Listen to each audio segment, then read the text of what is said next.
For South East commuters, it couldn't be worse. Strikes on the tubes, British Rail and the buses in the next week, with more to follow.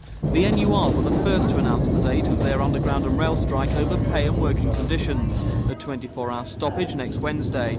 London Underground responded by asking the conciliation service ACAS to step in to try to resolve the dispute. BR offered new talks.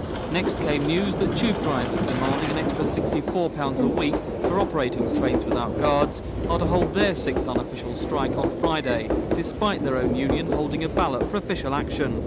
Meanwhile, leaders of London's 16,000 bus workers met management to hear their latest offer, an extra 0.5%. The Transport Union are demanding a 14% pay rise. They've now been offered 8%. Drivers from garages all over London picketed the meeting and warned if there was no settlement, they'd walk out on unofficial strike, although an official strike is still likely.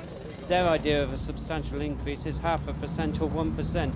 Unless we get an absolute minimum of 10%, there's no way we won't be on strike in either tomorrow or in the near future.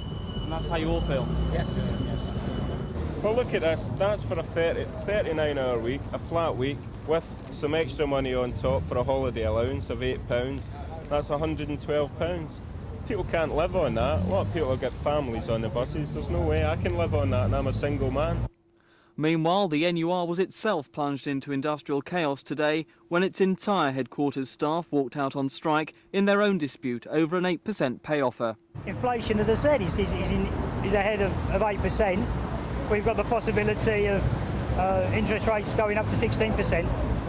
And the way the economy is going at the moment, we've got to protect ourselves against that. Our position is no different than any other group of employees with any industry throughout the country. With all sides in the dispute as far apart as ever, London is facing its worst travel chaos yet. An unofficial strike on Friday by underground drivers, followed next Wednesday by an official NUR strike on the Underground and British Rail.